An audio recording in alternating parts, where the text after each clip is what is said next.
benefits and corporate plays. We'll groove through it all in funky ways. So join us now, let's find our way. Listen to pips and pivots every single day. Woo! Get money, get paid. Hey, what's up? Thanks for tuning in. We're recording from the road today, where I'm on like a kind of a working vacation, a father-son trip. We're way out in West Texas. We're kind of centered in a town called Alpine, Texas. So that's where this is. We're at an Airbnb, but then there's a bunch of cool stuff for us to do nearby. So it's uh it's funny because like I've been fully remote for like 6 years, maybe even a little bit more. Um, but like I never take advantage of some of the best parts about being remote, which is I can do my job from anywhere at any time. So last year it finally clicked with me like, hey, he's my son, he's off from school all summer. We could get out of town and, give my wife some alone time and give her a chance to miss us. And so we went to Santa Fe, New Mexico for a week. And yeah, it was a fun time. And I was like, we need to do this more often. So now we're doing it again this summer. And I figured right now it's July 2nd. So I figured like the week of July 4th would be perfect because people aren't going to be trying to work too hard, generally, hopefully. So we drove out Sunday, and then what, like how I'm arranging it is I just block my calendar off from 8 to noon every day. Like I'm unavailable. We go outside, we do all this fun stuff. Yesterday we went on like a 4.5 mile hike. 20 minutes into the hike, of course, he was like, "This is boring. I hate it." But and so then it becomes like you have to entertain him enough so he continues the hike. So, but we got through it. It was fun. Um, so that was in Davis Mountain State Park, and yeah, it was a beautiful state park. It's a real gem. If you're ever out in West Texas, check out Davis Mountains. Fort Davis, the town it's in, is a really cool little town. Like it's legit the mountains. Like they're at a higher elevation, so it doesn't get as hot as normal places in Texas. I was looking at like their weather averages, and I think July is the hottest month, and the average high is 86. So it was like because it's like 105 everywhere else. It's so miserable. I'm like, why did I live in Fort Davis? I don't know. And then tonight we're going to McDonald Observatory. So it's way up in the mountains, no light pollution, and we'll be able to see like planets and totally different, like, I don't know, galaxy, solar systems. I don't know how space works, to be honest with you, but my son loves space, so it'll blow his mind. And then the following day on Wednesday, we'll go into Marfa and maybe like check out an art gallery or two, and then go swimming at Balmarea State Park. So it's the largest natural spring-fed pool in America, and so it's like this weird natural spring in the middle of the desert, but it's huge. It's like two Olympic-sized swimming pools, but they're built out pools, but then they have like all the, kind of like algae on the floor and little fishes swimming around and stuff. So I'm into that type of stuff. He might think it's gross and we might have to leave early. I don't know. We'll see. And then we'll drive back on the 4th. So we'll be back home for, grilling and fireworks and all that stuff. And then on the 5th, me and my wife are going to the theaters to see Maxine, which we're super excited about. If you haven't seen, it's like this whole anthology. I think the first one was called X, and then the second one was Pearl, which was a prequel to X, and now Maxine, I think, is the final part of the trilogy. It's I forget the guy's name, but it's A24 as the production company, and they're just yeah, they're awesome movies. We love them. So excited for that. And it just feels nice to be out of humidity right now.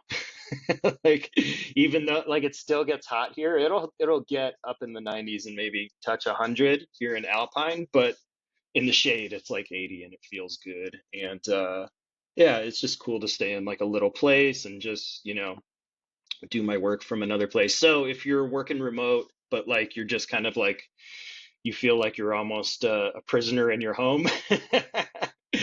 Like just just get out and, go work from somewhere else, go stay in an Airbnb, and just, kick it, stay in like a town you always wanted to visit that's nearby. You can, take like a 2 or 3 hour lunch break and explore the town and then come back and work and, yeah, all that stuff. So really cool to be able to do all this. Also, oh, the one bummer, I have this awesome ancillary monitor. I'm pointing.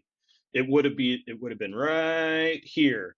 So because I'm a freak about working with two monitors, but I forgot the freaking cable, and I never do stuff like that. So yeah, I'm working from solely the laptop like a caveman, but I still have the mouse, so it's like kind of doing good. Um, lots of stuff in the news. So I guess the president of the United States can just do whatever they want to now. That feels comfortable. It's like I'm always on the cusp of buying a gun. I think this might be the thing to be like, yeah, we need to strap up.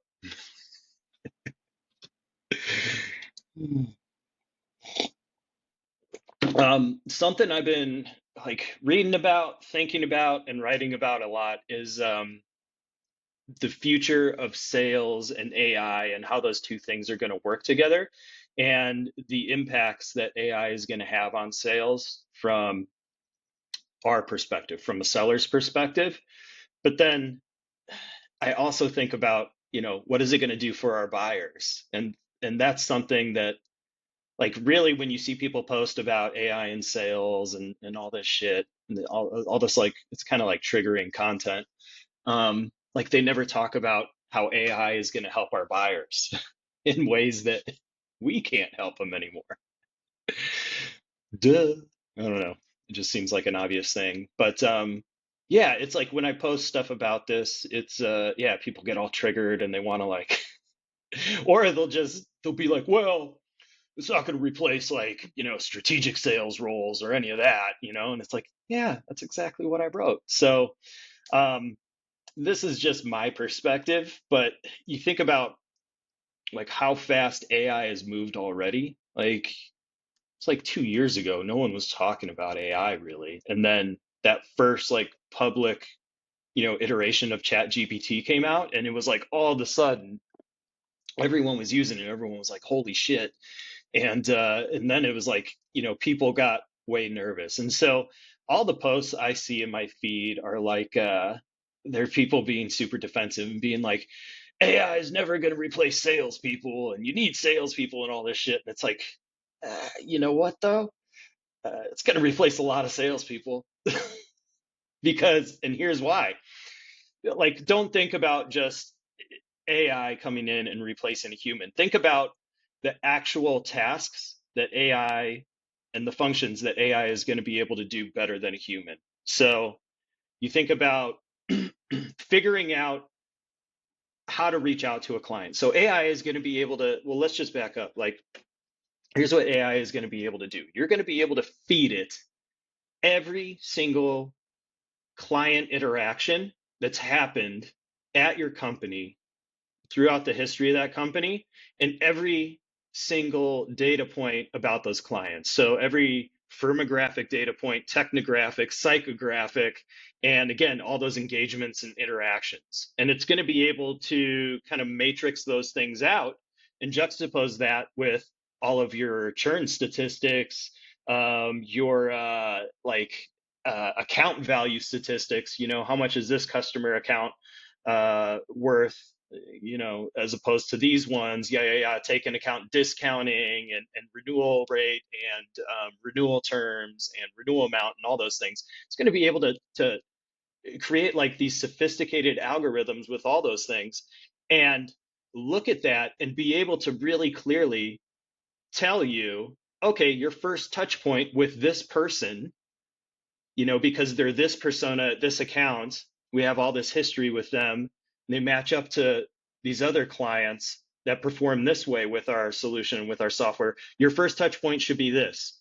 And then once you complete that, if the outcome is A, then it's going to be this. If it's B, it's going to be this. If it's C, it's going to be this, and kind of so on and so forth. And so that whole thing about a human actually writing down and building a cadence from scratch, it's no one's going to do that anymore. There's not going to be cadences. And I know I work for a company where it's like the main thing we do is cadences.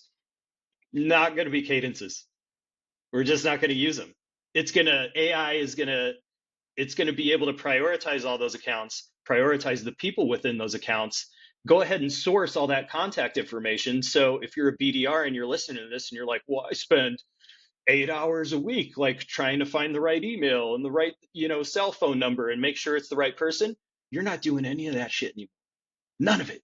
You're not doing any of it. So, some people hear that and they're like, sweet, I don't want to do those things. I want to actually talk to people. And some other people hear that and they're like, well, that's my job. What am I going to do? And it's like, yeah, that's where we start talking about AI replacing humans. So, how it's going to work in the future is as a seller, you're going to log into whatever that sales orchestration platform is, and it's going to say, all right, you're reaching out to these people today.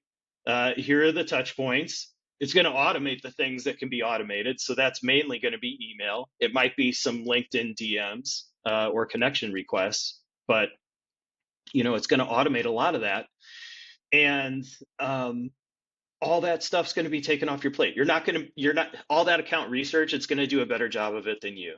All the prioritization and segmentation, it's going to take care of all that, and it's going to do it way better than a human. Because how it works now as a human is you have sales leaders trying to do that. You have marketing trying to tell them who the ICP is. A lot of times those things don't add up, and it's this inefficient process because those data sources a lot of times are siloed. You have all this marketing data and intent data, you have all the sales engagement data, and the two aren't really married. Like sales can go into the CRM and see this marketing data, but that's kind of the big gap with intent tools right now. It's like, as a rep, as an end user, it's like, okay, I get this email notification that someone's on the site or someone looked at our pricing page.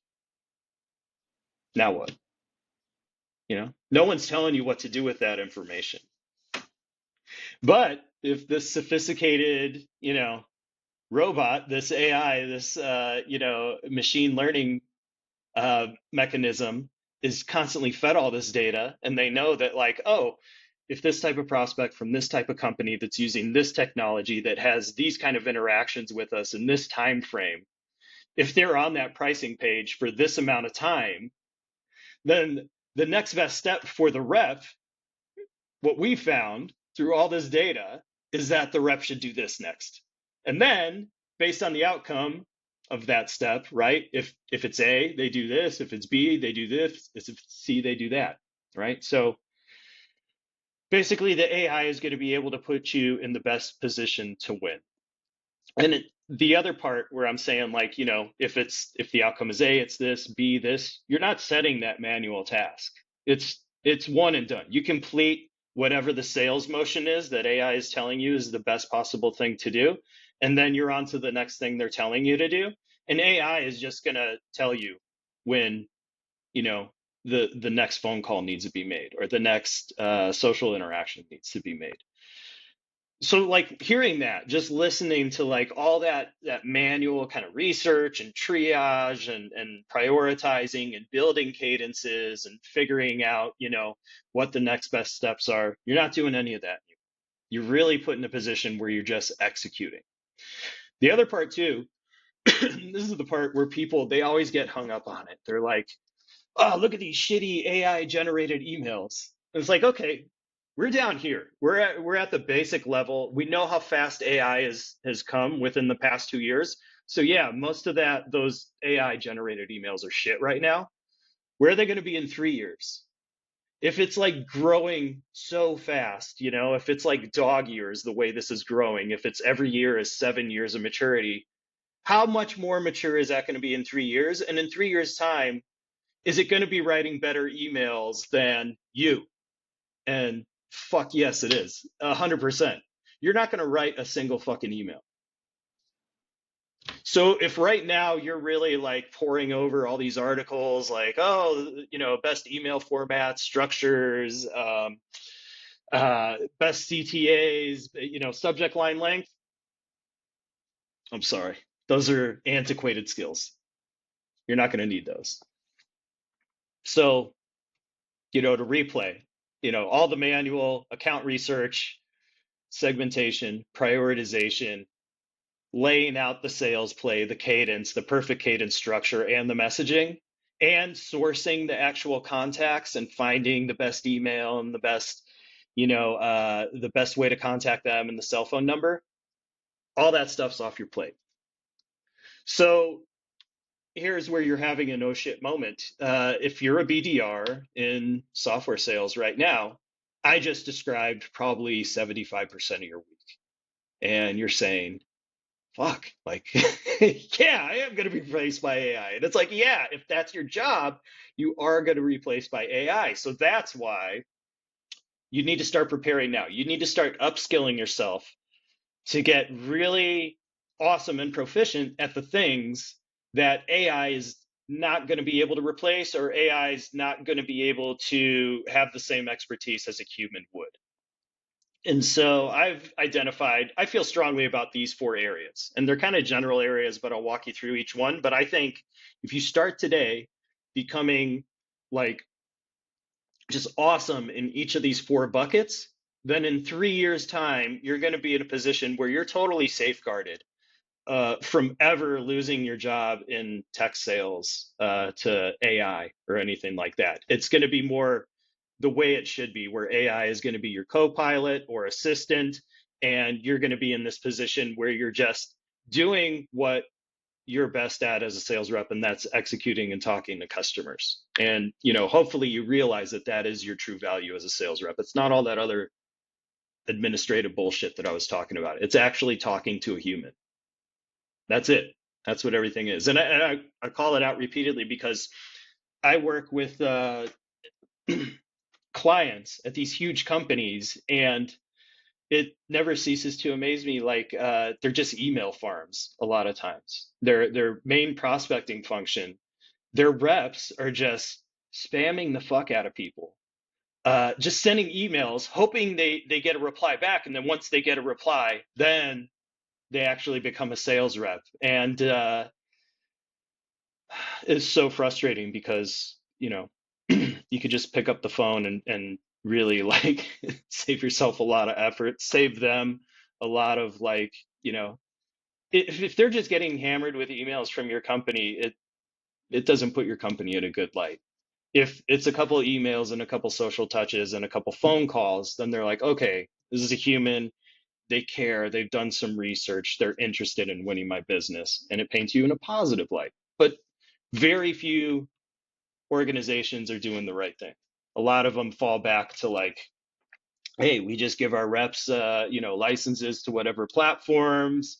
They pull all the contacts in, they send the emails out, and then we don't know what they're doing after that. So knock that shit off. But for one of the things you have to get really good at is you have to become an expert at machine learning and artificial intelligence.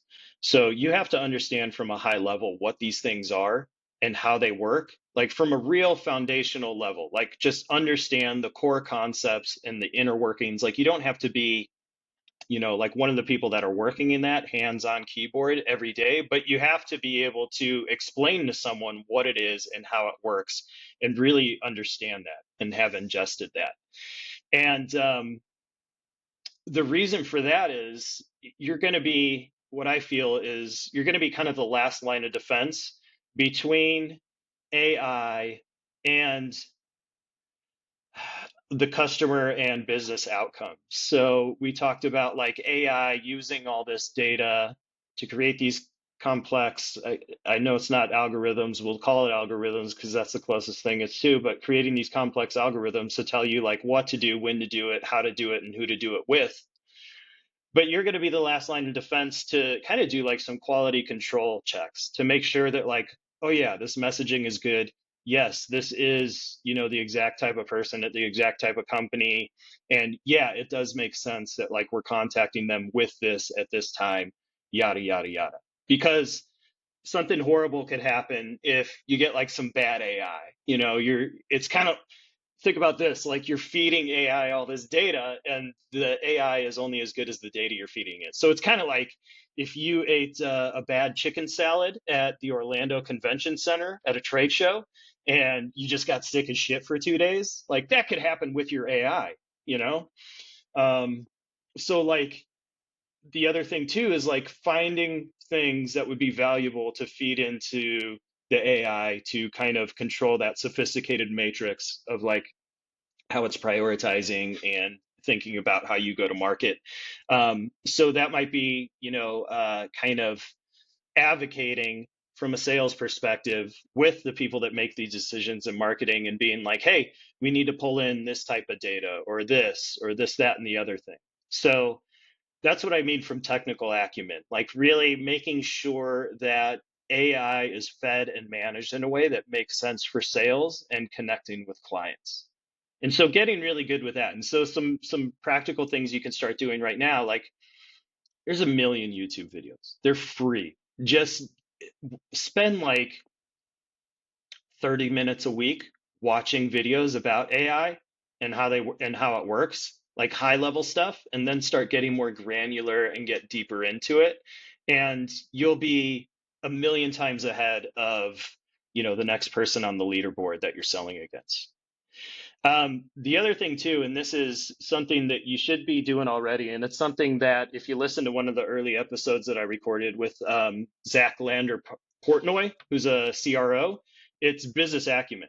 So just acquiring as much business acumen as possible. So on a macro level, just understanding how businesses like yours are run. So what you can do is, just try to get into as many rooms and as meetings as possible at your current company.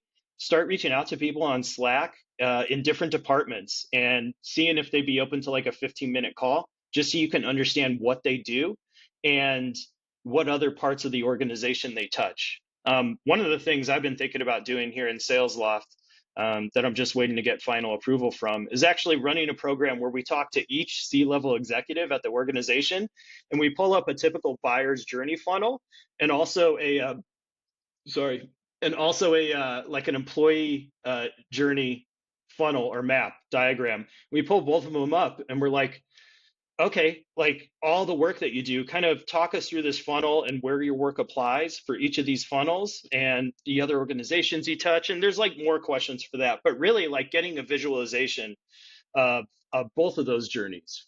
From the buyers, from your clients, but then also from employees, and then seeing where the interplay is between the different departments and all those things. What's important to them? What are the things that they're committed to the organization for? What's failure look like in their role? What's success look like? Those types of things. So you can do that for free currently at the company you're working at. And especially if you're in like more of a junior role and you have aspirations of getting into management someday of any kind or any kind of leadership role, like they're going to love that. They're going to definitely like make a note of that you're of that mindset. And so when those opportunities to promote out of your current role, when they come up, you're going to be thought of in that. So really just developing from a macro perspective that foundational business acumen so that you just understand business. You understand how businesses are run, what's important to them, how they acquire, retain, and renew customers. Acquire, retain, and renew customers. That's really what you want to understand from a foundational level. The other part on a micro level, you need to understand your clients from that same perspective. So how they run their businesses. So it's like the oldest thing in sales. It's like, oh yeah, you got to understand your clients. You have to really understand like what's important to them and how they run their businesses. But it's like, we kind of fuck off on that. It's like, oh, I'm selling into VPs of sales. They got to get new customers. They got to hit their number. They get some support from marketing, but it's usually not enough. I know the challenges. Yeah, I get it. I get it. I get it. No, you got to go deep. You got to go really deep. So not just like understanding at the level of the people that you're selling into, but the companies that they work for, and how do those companies operate and function? How do those companies make money? How do they attract and acquire new customers? How are they making those customers aware? How are they driving interest? And then how do they renew new customers? What happens when they churn? what are the market conditions specific to those industries that are going to be concerning to them. So all that stuff on a real granular level. Um, so start today. Like, and one of the things you can do is just to develop that muscle and to make it like kind of a skill instead of just knowledge that you're gaining, is try to operationalize that. Like, figure out, how would I learn these things about these businesses? Like, okay, first I go to Crunchbase to get this information, then I read their 10K to try to get this information, or you copy and paste the 10K, you put it into Chat GPT, and you start asking Chat GPT all these questions to get that. So that's what I'm talking about like making AI a tool for yourself. What are the places you go? What are the information that you need to get? And then how do you templatize that information so that it's like clear, like, yes, I have this, now I have this 3 to 5 page booklet telling me everything about our clients. I know their business as well as them at this point. So I'm going to know how to position our solutions. And also, I'm going to know the objections they have before they ask them. So I can actually do like, I can actually bake in risk mitigation into the way that I have these conversations and steer the conversations and ask questions, so that like they're going to come off of calls, just they're going to have everything they ever needed, and all those reservations and objections that they normally would have had, they're all going to be addressed preemptively. So start thinking about how you can operationalize that work, and then also at the company you're at currently, just start building that business acumen, start talking to everyone, start seeing if you can get on included in like special projects that are being run. You're a sales rep, usually sales reps, it's like your special project is just to hit your fucking number, but see if there's some other stuff you could do. Talk to people, talk to your manager, tell them you want to acquire a lot of business acumen, and hopefully they're a good manager and they'll support you at this. The other thing is emotional intelligence. So AI computers, I mean, they're not there. That's the human element. If you could boil it all down, it's emotional intelligence, and eventually, like, AI is going to have some skills in that area. I guess it's going to be able to understand or be able to deduct like what people are thinking and what they're feeling based on certain inputs. But I don't think over the next 3 years that it's going to come close to being able to do it as well as a human. So again, like, use all the free resources at your disposal and just set aside like a small amount of time, maybe 20 minutes a week, to watch YouTube videos. Emotional intelligence, how to acquire emotional intelligence. What is emotional intelligence? And what's going to happen is you're going to get really, really good at reading body language, other people's emotions, your own emotions internally. So that's of course, like a crazy benefit there. But once you get to understand yourself on a deeper level like that, you get to understand just people in general a little bit better. So that when you're in a sales conversation with someone, and kind of like their hopes, their fears, their dreams from a business perspective, and the information that's been presented to them and how it's been presented, then you can get a better sense of how it's being received and maybe what the client is feeling and thinking based on how it's presented and received, and then what needs to happen next to get them to a place where they feel comfortable actioning on this, right? So emotional intelligence, kind of like a woo woo, like a very nuanced thing. But just, I mean, do the research. It's going to help you. It's going to help you in business. It's going to help you as a human being. So, and it's something that, robots, computers, the droids or whatever, like, they're not going to be able to do. So, like, double click into that. So, technical acumen is specifically as it relates to AI and machine learning, business acumen at the macro and then the micro level being your clients in particular, and then emotional intelligence. And that's kind of a very broad thing. And here's the last thing. So I started talking about like, this my disgust with like these BDR teams where their prospecting motion is just spamming a bunch of emails out, waiting for the replies, and then they start selling. It's just it's bullshit, and it's so fucking low level and cheap and replaceable and ineffective too. Like none of these people have great conversion rates at all. So that's where you need to get strong. Okay. So the robots, the AI, they're going to take care of all that stuff, but they're not going to be able to do social interactions on LinkedIn, on Twitter. Like maybe there's going to be other platforms. Get really good at interacting with the content that people post and being able to connect the dots between content that you're reading and the people that you reach out to that might find that content valuable. um, get really good at like really just making friends with people online. That's all it is. If you can make friends with people on LinkedIn, like that's going to be huge. That's going to be a huge part of the job. Just getting people to like you, making friends with your prospects on LinkedIn before you start reaching out to them. The other thing too, video prospecting. Video prospecting has always been super effective.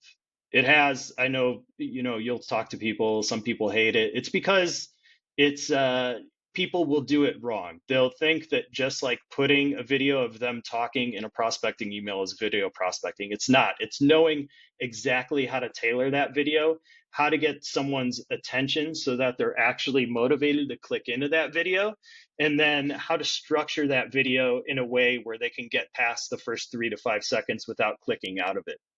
So become an expert at video prospecting. If you look at Vidyard in particular, absorb all of their content, take all of their courses.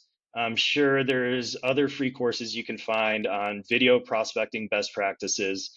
Consensus, they're another company. They work more in a different part of the funnel, but it is used a little bit in video prospecting. Maybe hit them up, see if they have any content. Get really good and comfortable at it. Just think about it like when you first started working, you really wanted to get like just awesome on the phone. You would hear other people on the phones, you'd be like, man, they're so good on the phones. I want to be like that. And then you work to get like that. Do the same thing with video prospecting, do the same thing with social selling.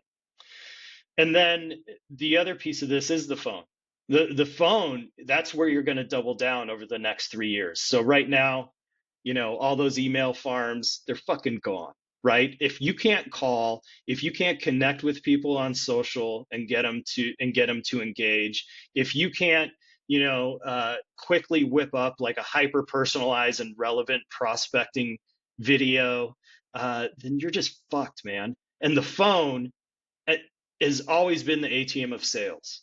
Like, I mean, the first guy I worked for in sales, he was like, "We have the greatest job in the world. You pick up the phone, you go blah blah blah, and you get paid."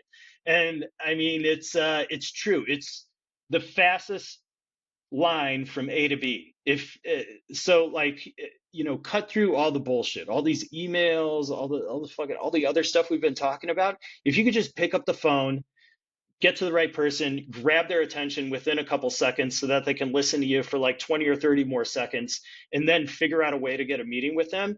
If you could do that and just become the absolute fucking best at that, like you're never going to be replaced by AI. AI is never going to be able to do that. And I have heard like, okay, yeah, especially Google, I think it was a couple of years ago, like it can call businesses for you and set up appointments and all that. Still sounds like a fucking robot. It's not good. It's not the same, right? AI is never going to be able to deal with someone who's like, yeah, I'm in the middle of my fucking lunch break. What do you want, shithead? Like stuff like that. So you got to do that. And it's a learned skill. It's not like the special superpower that you have to be born with, like height or looks or something. It's you can learn how to do it. Anyone could learn how to do it. So learn how to cold call and get awesome at cold calling. And aside from cold calling, like the actual conversational stuff, like how can you work stories into your selling? How can you get better at demoing and telling a story as you're demoing? Negotiations, like how can you just be the absolute best negotiator? Like all the things that you have to do, kind of speaking and interacting with clients, uh, those conversations, like how do you get super awesome and proficient at each of those conversations? So break it down. What are the different sales conversations you're going to have no matter where you work, where there's frameworks and concepts that you can plug into each of those conversations that you can repeat over and over again with different clients and different places. So cold calling, that's going to be a big one. People that are awesome at cold callers, they're going to make more money in 3 years than they do now. They're going to be more valuable. Um, Cold calling. Okay, so what's after the cold call? Discovery.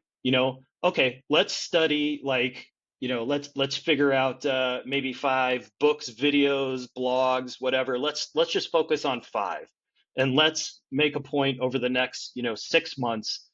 Let's read those. Let's figure out like what is the best thing to do from a discovery perspective. What are the best frameworks, the best types of questions? How can you get really good with like open-ended conversational questions, those types of things, and test them out in the field. And there's a demo after discovery. Okay, what are the best, high-level frameworks and tactics to use in a demo, right? It's storytelling. Okay, so what are the storytelling frameworks? What are the top ones to use in a demo? Let's isolate what those are, and let's just become the best in the world at them. And then after that, making the offer. Okay, so how should you make an offer? What's the best way to put the business case together? What's the most effective way? How do you walk them through it? How do you actually put the documentation together? All those things, become the best at it. Negotiation comes after that, right? So just break it down to its component parts, all the ways that you would talk to a customer, and then just hit it out of the fucking park in each of those. And you'll never be replaced by AI. And if you're still around in 3 years, you're going to be making tons of money. So all the things I discussed that like AI is going to replace, it's all down here. It's all, if you're an SMBAE, you're gone. Sorry, you are. If you're selling something that's like a 30-day sales cycle and it's maybe in the low 5 figures, you're not going to be needed anymore. If you're a BDR and SDR and mid-market, anything below enterprise, you're not needed. You're gone. I'm sorry, but so if you're in one of those positions now, um, get your shit together and like start upskilling so that you can get promoted into high enterprise and strategic. That's where people are going to be safe, high enterprise and strategic. So those huge, huge whale accounts, those are the only ones in 3 years' time as AI becomes more and more sophisticated and is able to do more and more of the hands-on keyboard stuff that everyone is so enamored with and focused on now. Um, those are the places where you're going to need humans that have these skills that we just talked about, and you're going to be irreplaceable in those places. And both account executives and BDRs. So it's not just like, oh, your entry level kind of more junior roles. They're still going to be valuable there, but it's just the creme de la creme, the cream of the crop are the ones that are going to be promoted into that. If you're a mid-market AE, I mean, get really good at all the things we just talked about, because there's no guarantee if you're selling something with a 5-figure ASP, mid 5-figure ASP, 90-day sales cycle. If you're someone with around a 1 million annual quota, yeah, it's just not profitable to keep you on when you can be replaced by a computer, by AI, by a chunk of software. If you think about it, if you were running a business, and they'll even sacrifice conversion rates a little bit to replace you. Because if we know anything about businesses, they're solely about the bottom line. They're solely about, no matter what they say, oh, we have a feeding room for expected mothers, and oh, everyone gets a, oh, what do you get? They give you the, like the, oh, I had one and it was like, oh, we get free subscription to this meditation app, and because we care about your wellness and all this shit. They don't. They care about money. All they care about is money. The people you work for, all the people you've ever worked for, all they care about is money. If you were to drop dead, they'd have a job rec for your replacement out within 24 hours. And probably none of them would be at your funeral. I don't even know if they'd send flowers, to be honest. Like, it's not like a cold thing. It's just the nature of the relationship. Businesses in the capitalist society, their function is to make money. It's not to keep workers happy. And even though we know that like happy workers and healthy workers, they're more productive, it costs too much money to make them that way. It's a lot cheaper to just churn through people and keep them sick.